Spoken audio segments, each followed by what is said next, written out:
Pensando que você é um trabalhador que trabalha aí por volta de 8 horas ao dia, você tem outras 16 horas sobrando, excluindo seu trabalho. É claro que a gente tem que se desdobrar entre tantas partes durante essas outras 16 horas, mas hoje eu quero conversar com você em relação a algo que eu venho observando dentro de família, dentro da vida de amigos, dentro de rodas de conversa, e que isso diz respeito à nossa gestão de tempo e o quão bem a gente trata esse tempo quando nós não estamos dentro do trabalho. Pode ser que você reclame que você tenha um gestor que fica monitorando demais as suas coisas, que você tem muita agenda, que você precisa seguir um cronograma corretinho. Só que fora do trabalho, você acaba não utilizando isso também de uma forma positiva. E hoje eu quero falar com você mais especificamente do turno da noite. As nossas noites, elas são o período mais crítico onde a gente precisa exercer a nossa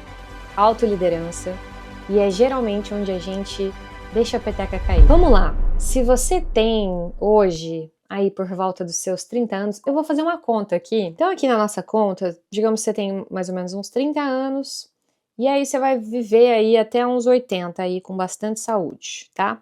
Você tem 50 anos pela frente. 50 anos vezes 365 dias, você tem aí 18.250 noites até o fim da sua vida, entre aspas, tá bem? Quando a gente abre dessa forma, 18.000, parece um número muito alto. Só que quando você olha para as que já passaram, você vai ver que não é tão alto assim. E piora quando você pensa o que pode acontecer se você repetir a sua vida de hoje por 18.000 noites. O que eu quero dizer com isso? Eu não sei qual é o seu contexto, então é bem importante que você adapte tudo que eu falar aqui para dentro do seu contexto, mas o que eu quero te trazer de relevante é o quanto de autoliderança e o quanto de gestão de tempo, o quanto de organização, o quanto de cuidado você tem com o seu tempo quando você não está no seu ambiente de trabalho, quando você não está sendo cobrado por alguém, gerenciado por alguém. Eu sei que muitas vezes a gente diz, nossa, mas a minha vida já é tão cheia de horário, já é tão cheia de coisa que quando eu chego em casa eu só não quero fazer nada. Só que a questão é que esse fazer nada, ele uma época já foi fazer nada. Hoje a gente substituiu ele por outra coisa. A gente substituiu ele por essa pecinha aqui. E eu já falei pra vocês, não uma nem duas, que isso aqui faz muito mal pra gente e ele não é algo que faz com que você descanse. Muito pelo contrário. Ele faz com que você sobrecarregue o seu cérebro, se sobrecarregue de estímulos e, além de tudo, dependendo a quais são as coisas que você se expõe aqui dentro dessa telinha, você ainda acaba se sobrecarregando de pressões, de frustrações, de comparações. Então, não necessariamente é o melhor lugar para você estar durante as suas noites. E quando eu falo para vocês que eu venho observando algumas coisas, se você começar a observar, a noite geralmente é o período de menos disciplina das pessoas. É claro que se você tem família, você tem filhos, especialmente filhos pequenos, geralmente você tá numa rotina aí em função das outras pessoas, mas aí você percebe também que seus filhos acabam sendo seus mini-chefes, e aí você faz as coisas, você faz o que tem que fazer por conta deles, assim como você faz dentro do seu trabalho, por conta do seu gestor, por conta da empresa. O que eu quero a sua atenção aqui é no que diz respeito a quando você não tem nenhuma força superior exercendo algum tipo de pressão ou algum tipo de direção sobre você. E o que vem acontecendo com muita gente é que estão colocando esse tempo, estão colocando essa energia em uma anestesia e não de fato em algo que descanse, não de fato em algo que recupere. A gente já falou num outro vídeo onde eu pergunto se você realmente sabe o que é descansar de verdade, e lá tem várias ideias para você. Mas hoje eu quero me ater especificamente ao seu bloco da noite. Um período onde a gente geralmente está mais saturado, a gente já tá com a cabeça cheia, às vezes a gente passou por um dia muito turbulento, a gente já resolveu tanto pepino, já deu tanta opinião, já socorreu tanta gente, já foi pra tanto lugar, e aí chega no final do dia a gente tá tipo, meu Deus, mas eu só quero um sofá, uma TV e o meu celular. Eu sei, mas eu também quero que você saiba que existem outras coisas que você pode fazer para tornar esse período tão precioso do seu dia, que é a sua noite, em um período que de fato jogue ao seu favor, ao invés de jogar contra você no longo prazo. E o que eu digo de longo prazo? Tudo aquilo que você repete todos os dias começa a virar o seu projeto de vida. Então não é como se, é uma vez aqui, uma vez ali. Se todas as noites você repete a mesma coisa, você está criando um projeto de vida. E esse projeto de vida pode ser ficar enfiado, frustrado dentro de um celular. Esse projeto de vida pode ser você se anestesiar das coisas porque você está buscando uma fuga mais rápida. Esse projeto de vida pode ser você não fazer atividade física e depois você ter vários problemas, você não nutrir as suas relações e depois você ficar triste. Esse projeto de vida pode estar indo na contramão daquilo que você diz que quer. E alerta importante, a gente tá o dia inteiro aí no tiro, porrada e bomba, às vezes vai ter filho doente, vai ter fechamento pra fazer, vai ter hora extra, vai ter um monte de coisa. Eu não tô falando daquelas noites que são exceção, tá bom? Eu tô falando daquilo que é regra. É para elas que a gente vai olhar hoje. E eu trouxe alguns pontos do que você pode começar a fazer para você parar de jogar as suas noites literalmente fora. E por que fora? Porque vamos combinar?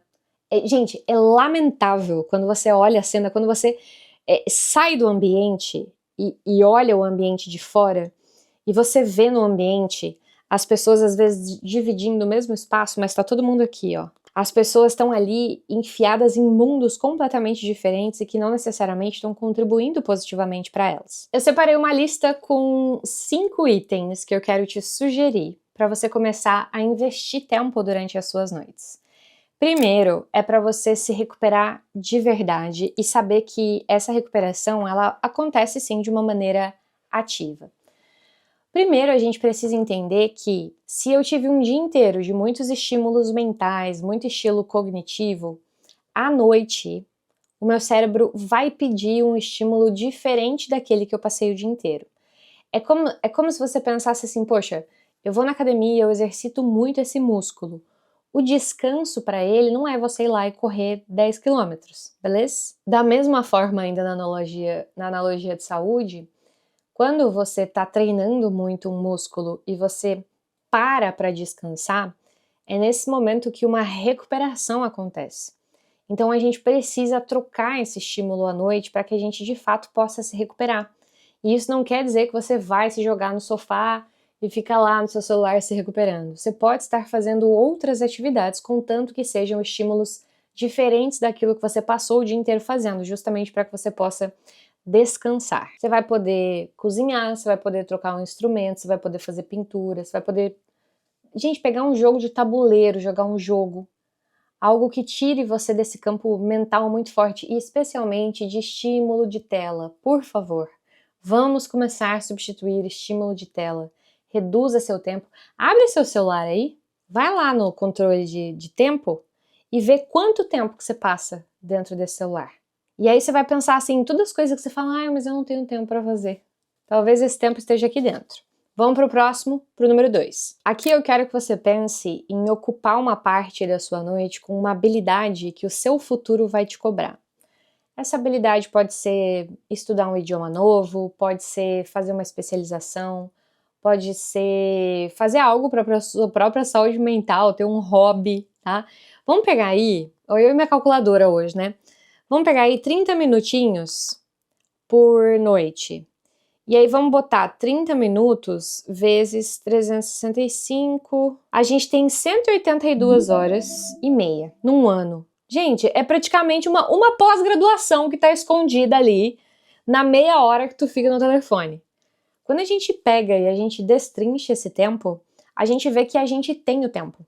A questão é o que a gente tá fazendo com esse tempo, o que a gente tá escolhendo fazer com esse tempo. Então, se você pensar em meia hora por noite, você pode investir ela numa habilidade que o seu futuro vai te cobrar depois. E você vai chegar lá na frente e vai falar, putz, como eu queria que o meu eu do passado tivesse tido a disciplina, tivesse tido a noção para investir esse tempo lá atrás. Então, faça algo hoje que o seu eu do futuro vai te agradecer de ter feito. Um terceiro ponto, e que eu acredito que tem diminuído cada vez mais dentro de casa e dentro das famílias, é você depositar tempo em quem vai estar no seu velório. E os seus seguidores não estarão no seu velório. Essa turma que tá aí assistindo seus stories, eles não estarão no seu velório. Essa pessoa aí, o pessoal com quem você fica jogando videogame que você nunca viu na vida, o tempo todo, esse pessoal não vai estar no seu velório. Então, quando eu uso essa expressão, é no sentido literal da coisa. Quem são as pessoas com as quais você poderia estar investindo tempo? E às vezes essa pessoa está dentro da sua casa. Pode ser seu filho, sua filha, pode ser seu marido, sua esposa, pode ser sua mãe, pode ser seu pai, pode ser seu irmão, pode ser seu colega de apartamento, de casa. Ficou incomum a gente conversar com as pessoas sem estar segurando um aparelho na mão, sem a gente estar conversando um pouquinho e dando uma checada aqui. O olho no peixe, o olho no gato, sabe? Isso reduz muito a intensidade de conexão que a gente tem com as pessoas, isso reduz muito o nosso nível de presença e isso aumenta o nosso estresse. Você estar de fato presente e conectado com alguém é algo que auxilia você a reduzir os níveis de estresse.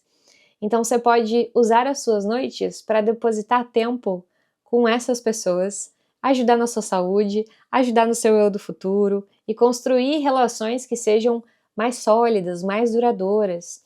E às vezes não só pensando no longo prazo, mas pensando de fato no bem-estar que isso traz para ti e na saúde que isso constrói para você.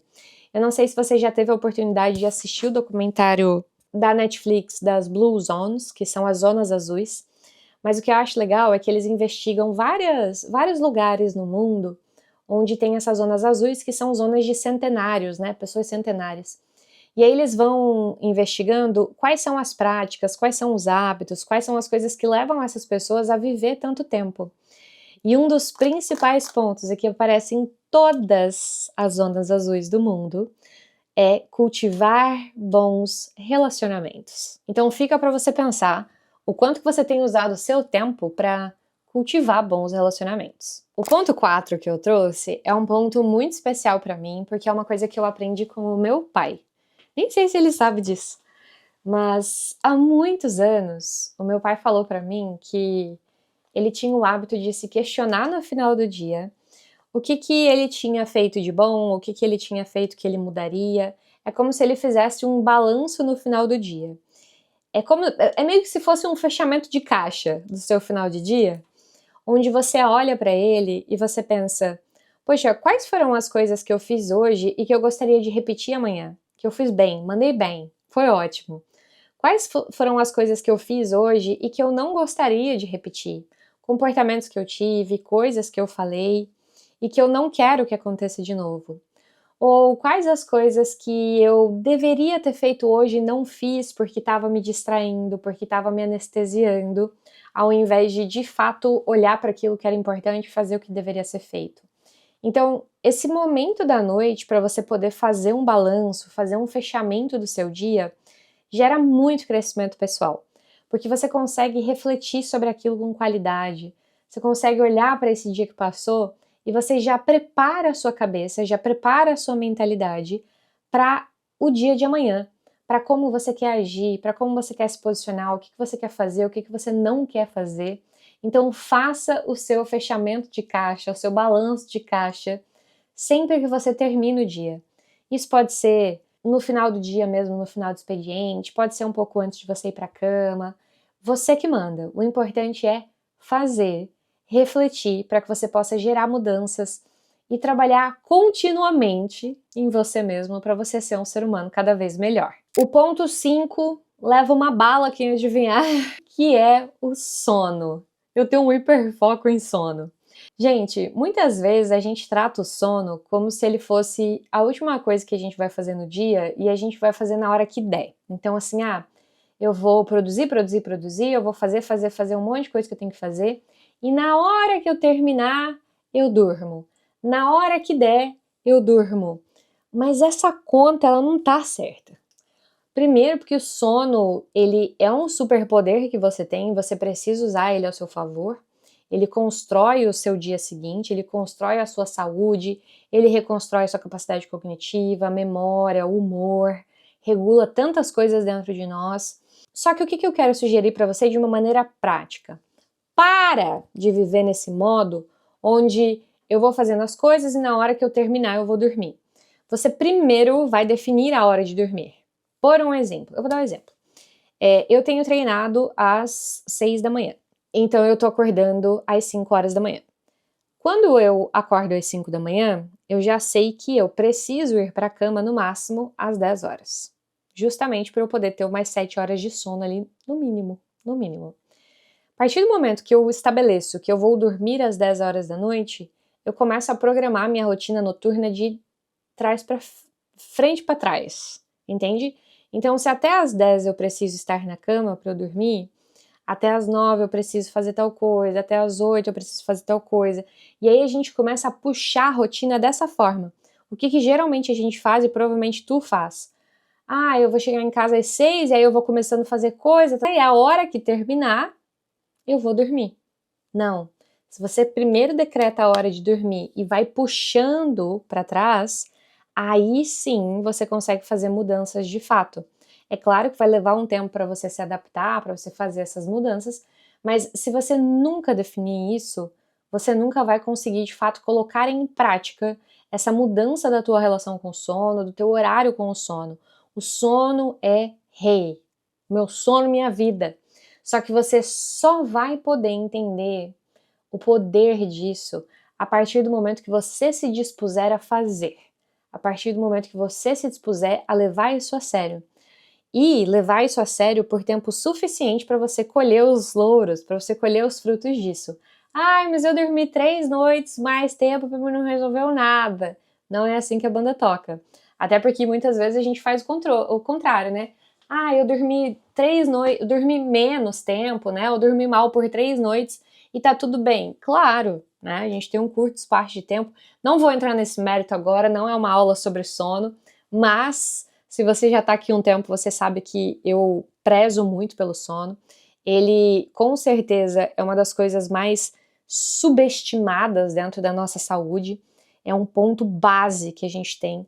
Então, use as suas noites para você poder dormir bem, que é absolutamente precioso. E agora você tem uma missão. Você vê que eu não pedi que você adicionasse mais tempo dentro das suas noites, mas que você faça trocas inteligentes com o tempo que você tem dentro das suas noites. E aí agora com você? Se a gente vai chegar daqui um ano, daqui 300 e poucos dias, e você vai ter 300 noites de pura anestesia e repetição do que você já faz hoje, e que não necessariamente te descansa, que não te alimenta, que não te constrói algo na vida, ou se a gente vai ter 300 noites de você nutrindo bons hábitos, nutrindo as suas relações, nutrindo a sua saúde e de fato construindo a vida que você diz que quer e sendo congruente com isso. É muito fácil a gente achar que tem autoliderança quando existe forças superiores agindo sobre nós, alguém mandando, alguém pedindo, alguém olhando, mas a autoliderança de verdade, ela se manifesta quando não tem ninguém olhando, quando não tem ninguém cobrando, quando é você por você e somente você. E se esse vídeo serviu para você, é muito provável que ele vá servir para mais gente também. Então já curte, já compartilha. E eu vou te deixar um desafio. Se você identificou que tem algum desses 5 pontos que você precisa melhorar hoje, eu vou te convidar a comentar aqui embaixo com qual desses 5 aqui que você vai se comprometer. Eu vou até recapitular eles para você. Então, primeiro, para você se recuperar de fato, fazendo algo diferente do que você passou o dia inteiro fazendo. Então, não é, eu vou usar minha noite para continuar trabalhando até meia-noite, tá bem? O número 2 é você investir numa habilidade que o seu futuro vai te agradecer. O terceiro, você investir tempo em quem vai estar lá no seu velório, de fato. O número 4 é você fechar o seu dia como se você fecha o seu caixa. E o número 5 é respeitar que o seu sono é o seu superpoder. Então eu te convido, te desafio a escolher um desses 5, deixar aqui embaixo nos comentários. Afinal de contas, combinado não sai caro para ninguém. Então combina aqui, registra o seu compromisso para que você de fato possa ter as próximas 300 noites com algo que o seu eu lá do futuro vai ficar muito mais feliz e muito mais agradecido. Eu te vejo no próximo episódio.